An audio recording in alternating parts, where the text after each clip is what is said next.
l'usage de l'eau ne peut plus être l'usage de ce qui se faisait auparavant. Vous et moi, nous sommes des gens où nous devons changer notre rapport à l'eau et c'est ce qu'on fait, je pense, tous les jours. Nous sommes au sud de Bigouille. Régulièrement, cet hydrogéologue du BRGM vient ici mesurer le niveau d'une nappe phréatique. Une nappe importante car elle alimente en eau 2 communautés de communes, la communauté d'agglomération de Bastia et Maranagol. Quand ma sonde va biper, c'est qu'elle rentre en contact avec le niveau d'eau. Et donc c'est comme ça que je peux savoir le niveau d'eau qu'il y a sous nos pieds.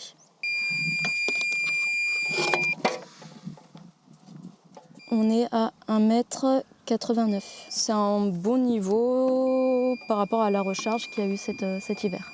Un constat qui reflète la situation générale de la Corse.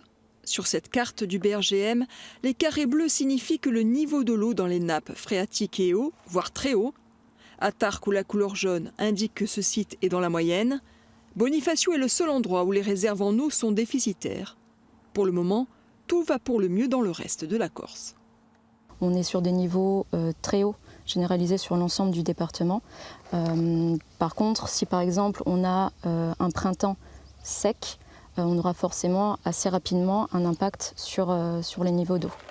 Grâce aux 600 mm de pluie de cet hiver, soit 212% de la normale, la Corse est excédentaire, une situation que l'on avait connue seulement en 1959, depuis que les données de Météo France existent.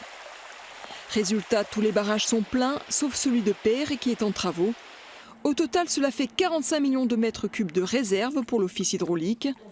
Pour autant, la direction préfère rester prudente sur l'utilisation des ressources. Tout ce que vous pourrez économiser en eau pour la saison 2026, ça sera en moins à reconstituer en fin 2026, début 2027. Nous avons un maître mot chez nous, c'est la sobriété. L'usage de l'eau ne peut plus être l'usage de ce qui se faisait auparavant. Vous et moi, nous sommes des gens où nous devons changer notre rapport à l'eau et c'est ce qu'on fait, je pense, tous les jours. Une attitude avisée car Météo France prévoit des températures au-dessus des normales de saison pour ce printemps. Plus la température est élevée, plus il y a d'évaporation, d'évapotranspiration même. Et c'est ce paramètre-là, c'est l'évapotranspiration qui peut faire que la ressource en précipitation est importante, mais pour autant, si cette eau en grande partie s'évapore, eh bien, on peut se retrouver embêté. Voilà. Afin d'affiner son diagnostic sur les ressources en eau, le BRGM cherche 20 nouveaux sites à analyser dans toute la Corse.